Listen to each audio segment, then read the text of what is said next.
Waalaikumsalam. Pada pagi hari ini kita akan melakukan kegiatan pra-observasi. Kegiatan yang dilakukan sebelum observasi. Nah, tujuannya saya melakukan pra-observasi ini adalah nanti pada saat pelaksanaan pembelajaran di kelasnya Pak Albert, ketika kegiatan observasi di kelas itu, Pak Albertnya bisa lebih siap, lebih percaya diri, dan berbagai hal yang ada kaitannya dengan supervisi tersebut itu sudah Pak Albert persiapkan. Untuk kegiatan pra-observasi kali ini ada beberapa hal yang saya ingin tanyakan. Apakah boleh? Boleh, siap.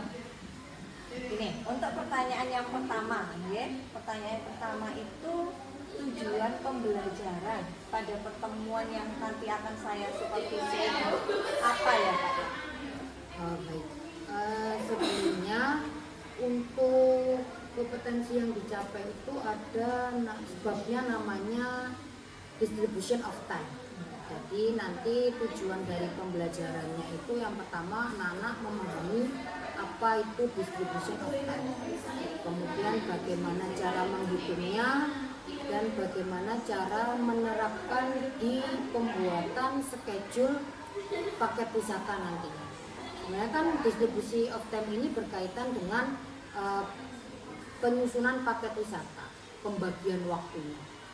Jadi nanti area pengembangannya ke arah yang apa Pak?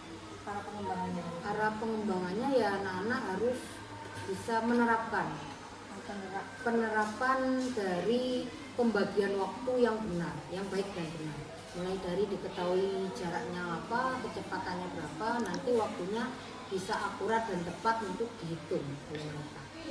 Jadi nanti bisa dikaitkan bagaimana jika dia nanti jadi kayak IO gitu ya Pak ya. Jadi pengembangannya lebih ke arah seperti itu. Kemudian nanti untuk model pembelajaran yang akan Bapak gunakan pada saat pembelajaran di kelas apa? Model pembelajarannya itu project based learning. Oh, lebih ke project. Berarti nanti ada hasil ya. Ada hasilnya. Hasilnya berupa apa, presentasi kah atau produknya? Hasilnya itu berupa presentasi dari anak-anak terkait LKPD yang sudah saya berikan. Jadi setelah dia memahami waktunya, nanti dia juga bisa mempresentasikan gimana waktu itu bisa dihasilkan. Jadi memang public speaking juga penting ya Pak, iya, jurusan dalam jurusan ULW public speaking itu memang penting, makanya harus berbasis project dan menunjukkan ke semua orang, meskipun itu dalam bentuk bahasa saja. Iya. Ini nanti kelas apa Pak? Kelas 11 ULW, usaha layanan wisata. Kalau untuk strategi pembelajarannya, untuk strateginya mulai dari proses itu ya. Proses diferensiasi. Iya, diferensiasinya proses.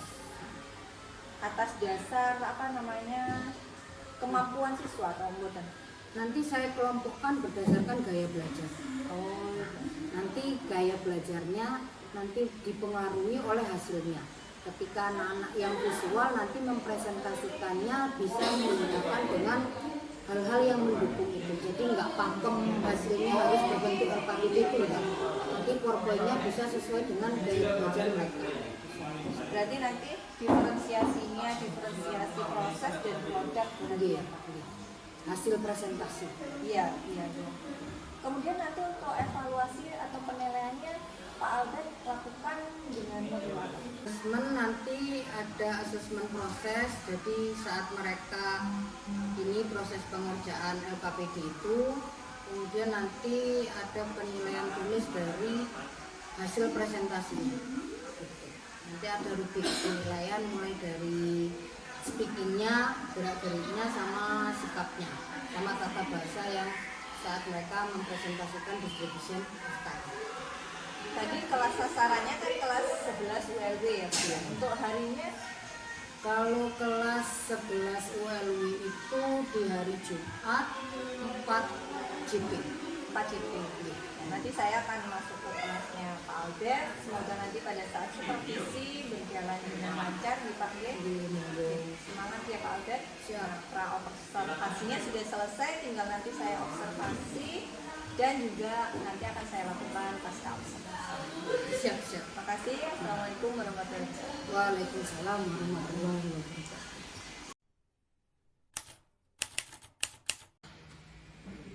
Assalamualaikum.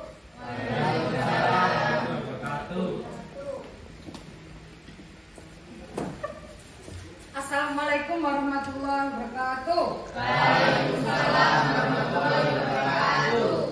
Kelas 11 ULW ya? Bagaimana kabarnya anak-anak?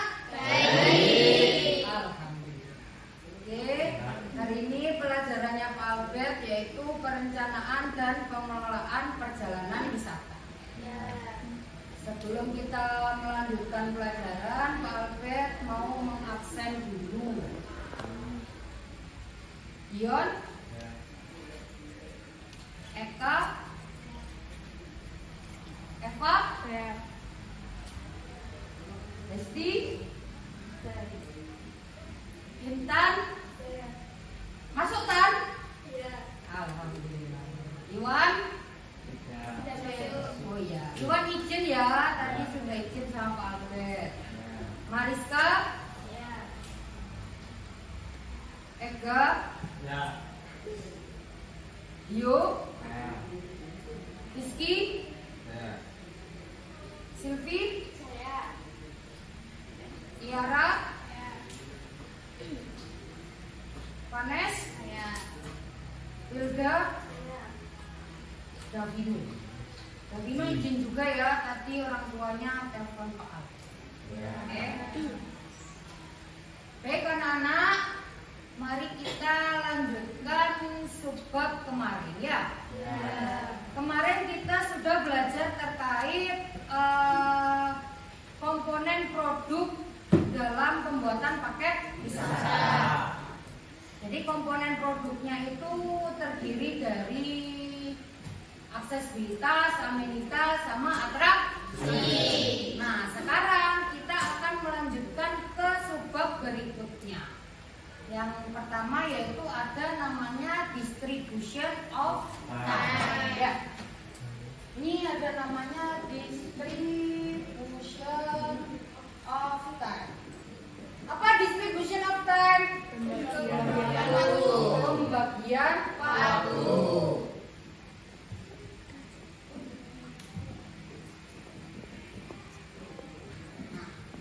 Dalam subbab ini nanti ada tujuan pembelajaran yang akan kalian capai ya.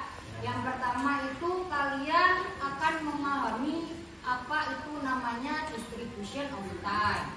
Kemudian bagaimana cara menyusun distribution of time. Terus menghitung jarak, kemudian menghitung waktu dari paket wisata yang akan dibuat. Oke? Yang pertama kita pahami dulu distribution of time. Jadi distribution of time itu pembagian waktu. Pembagian waktu yang seperti apa? Jadi ketika kita menyusun itinerary dalam sebuah paket wisata, maka akan muncul namanya schedule. Nah, schedule itu dibuat dari distribution of time. Distribution of time itu bisa dicari apabila kita mengetahui jarak ya dan kecepatan kendaraan. Ini rumus mutlaknya. Jadi kalau kita mencari waktunya itu ada rumus jarak dibagi kecepatan. Nah, contohnya sebuah tour and travel akan mengunjungi. Saatnya jam ke-6 dimulai. It's time to begin the shift lesson. Akan mengunjungi daya tarik wisata. Misalnya daya tarik wisata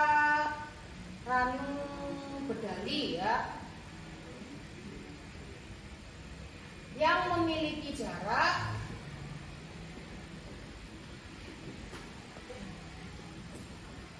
dari Hotel DM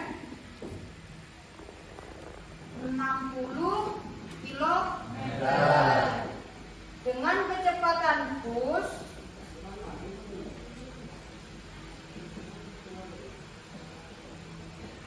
rata-rata 30 kilometer per jam. Jika rombongan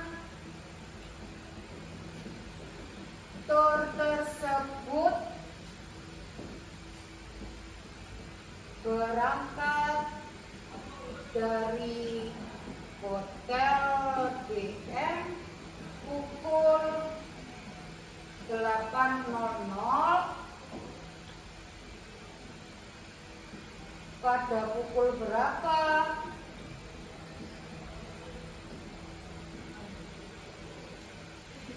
akan tiba di DTW Ranu Betawi. Maka kita harus menentukan waktunya dulu. Dimasukkan ya, waktu sama dengan jarak dibagi kecepatan. Jaraknya berapa? 60 km. Kecepatan rata-rata 30 km. Kilometernya dicorek karena sama. Berarti 60 dibagi 30 2. Berarti perlu waktu untuk 2 jam. Berangkatnya pukul 8, maka sampainya pukul berapa? Berarti pukul 8 ini ditambahkan dari 2 jam. Berapa, Rek? 10. Ya. Kemudian nanti di LKPD itu akan muncul nomor, deskripsi, terus ada namanya on board, terus ada namanya tour, ada namanya rest, ada namanya total waktu, sama schedule. On board ini apa? Waktu dalam perjalanan. On board ini adalah waktu dalam perjalanan. Tour? Waktu lokasi DTW. Waktu berada di rest? Istirahat setelah kegiatan. Total waktu ini jumlahnya ya. Terus schedule ini menunjukkan waktu ya. Nah ini kita isi saja. Berarti dari Hotel DM ke Ranu Betawi, on boardnya berapa? Berapa jam? 2 jam. 2 jam berapa menit? 120 menit. Misalnya di tournya di lokasi itu cuma 1 jam, berarti ditulis 60 menit. Kemudian rest itu setelah kita melakukan kegiatan tour. Misalnya kalau di Ranu Betawi 60 menit, dikasih waktu istirahat 5 menit, itu ditaruh di rest. Ya, misalnya restnya 5 menit. Nah ini baru di total ya. 120 tambah 60 180 tambah 5 menit berarti 185 menit. Ini mulai tur pukul 8.00. Berarti 108 menit berapa jam ini? 3 jam 5 menit. Langsung dicatat di 10 tambah 8 berarti 11.05 ya. Waktu berakhirnya jam 11.05. Dari sini ada yang ditanyakan? Ya.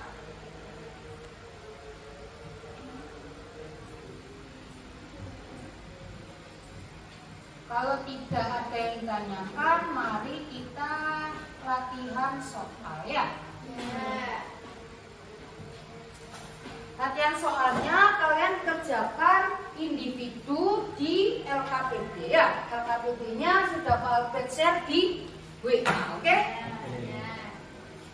Minta tolong dudukkan.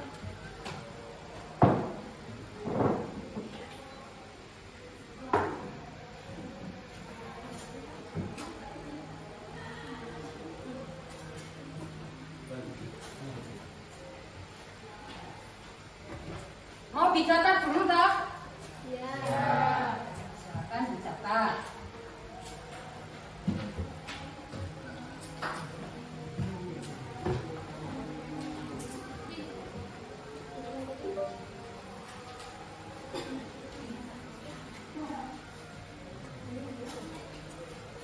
Tiga. Oke, sudah dicatat semua ya, Nana? Sudah.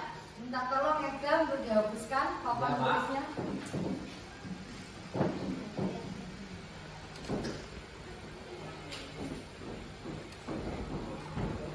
Jadi dalam membuat distribution of time ini yang dibutuhkan itu adalah ketelitian ya.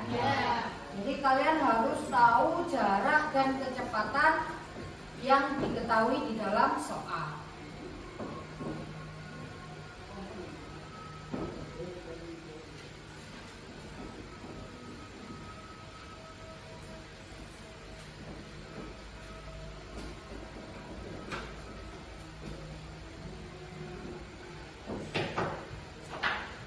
Oke, perhatikan di depan anak-anak. Ini adalah contoh soal, latihan soalnya ya. Ini dikerjakan di LKPD yang sudah Pak Albert share di grup WA ya. Kalian tentukan berapa jaraknya, berapa waktunya menyusun DOT-nya ya. Ini misalnya ini tour ini direncanakan mengunjungi Keraton Jogja, Tebing Breksi, Candi Borobudur dan wisata belanja di Malioboro. Waktu yang ditempuh sebagai berikut.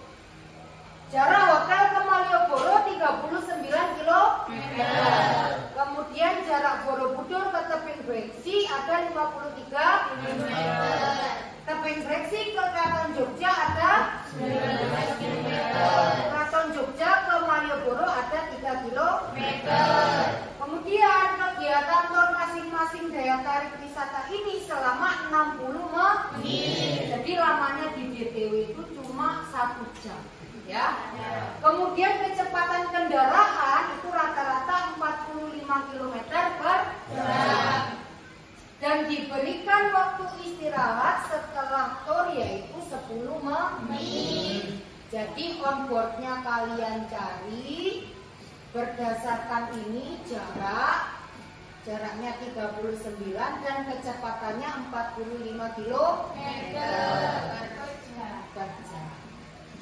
Ini KM. Terus turnya itu sudah ditentukan 60 menit. Kemudian restnya sudah ditentukan selama 10 menit. Dan ini kalian buat di LKPD yang tadi Pak Albert tuliskan. Filenya sudah dikirim di WA. Dimasukkan saja hasil perhitungan kalian. Sehingga nantinya itu akan menciptakan sebuah waktu perjalanan yang nanti disusun ke materi selanjutnya yaitu itinerary ya. Silakan dikerjakan masing-masing satu orang satu sesuai LKPD. Mana Rek bisa? Bisa. Coba lihat punyanya Cahya.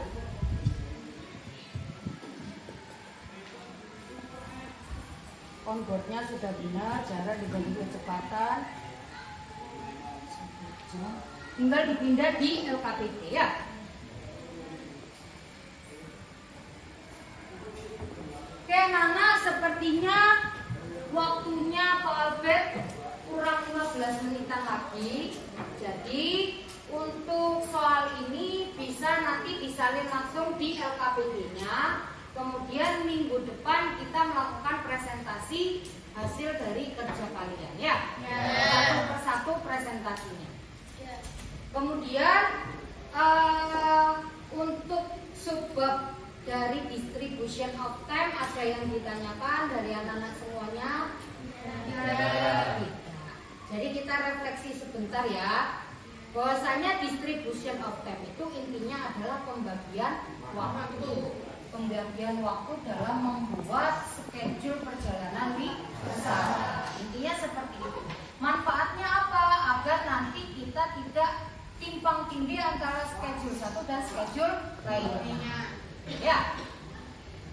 Selain itu, nanti distribution of time ini mengacunya pada subbab berikutnya, itinerary. Ya.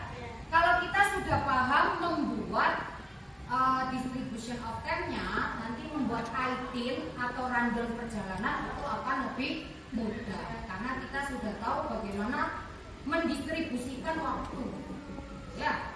Jadi untuk pertemuan berikutnya presentasi, setelah melakukan presentasi nanti kita akan lanjut ke bab namanya itinerary. Ya, membuat rundown perjalanan paket wisata. Mungkin ada yang tanyakan? Ya. Terima kasih untuk hari ini, terima kasih untuk kerjasamanya. Buya mungkin ada yang disampaikan? Tidak ada, terima kasih sudah diberi waktu untuk melakukan observasi. Terima kasih juga anak-anak dalam pembelajarannya sudah sangat kondusif ya. Semoga ilmu yang disampaikan Pak Albert bisa bermanfaat untuk kalian ke depan. Terima kasih Pak. Baik anak-anak, terima kasih untuk waktunya. Saya akhiri. Wassalamualaikum warahmatullahi wabarakatuh. Waalaikumsalam warahmatullahi wabarakatuh.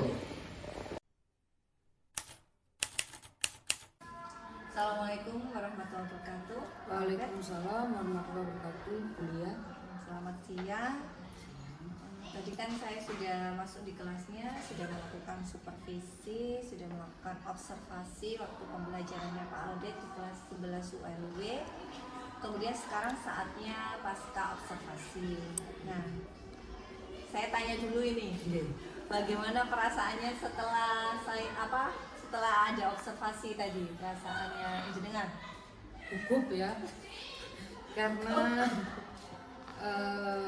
sebenarnya observasi atau supervisi bukan yang pertama, tapi memang kalau ada orang asing di dalam wilayah kita kan agak deg-degan Iya, gitu. iya. Tapi alhamdulillahnya saya bisa mengatasi. Terus bagaimana perasaan, tadi kan sudah dikatakan ya, kalau ada orang di dalam kelas mengobservasi kita kan perasaannya ada gugupnya. Tapi setelah tadi berjalan, bagaimana selanjutnya perasaannya Pak Albert sendiri? Setelah awal-awal itu gugup, kemudian di pertengahan dan akhir sudah tidak lagi karena saya pakem dengan materi pembelajaran saya. Fokus saja apa yang ingin saya sampaikan ke anak-anak sendiri. Jadi secara proses pembelajarannya bagaimana tadi? Proses dari awal sampai akhir. Menyenangkan sih ya. Iya. Anak-anak juga meskipun agak sedikit gugup juga ada orang baru di kelasnya, tapi saya berhasil membangun suasana agar mereka tetap fokus pada materi apa yang saya sampaikan. Ya, terlihat tadi Pak Albert bagaimana membuat anak-anak merasa seakan-akan tidak ada yang memantau di dalam kelasnya, jadi kelihatan rileks gitu ya Pak. Kemudian untuk rencana pembelajarannya sudah dibuat, apakah tadi terlaksana? Tadi kan sudah disampaikan tujuannya, kemudian strateginya, diferensiasi dan lain sebagainya. Apakah tadi sudah menurut Pak Albert ya, apa tadi sudah tersampaikan? Kalau menurut saya dari pertemuan tadi sudah tersampaikan, mulai dari awal tadi saya menyampaikan tujuan pembelajaran, kemudian saya menyampaikan materi, kemudian ada juga diferensiasi prosesnya dan hasilnya nanti dalam bentuk presentasi tersebut. Kemudian untuk sintak-sintak pembelajaran, kemarin kan tadi kan memilihnya PJBL ya, Project Based Learning, apakah sintak-sintaknya sudah tersampaikan? Alhamdulillah sudah tersampaikan. Nanti tinggal menunggu hasil akhirnya dari anak-anak untuk melakukan presentasi tentang proyek. Sebenarnya tadi saya juga sudah mengamati sintak-sintak dari PJBL-nya sudah nampak, hanya tinggal sintak terakhir presentasi hasil akhirnya itu.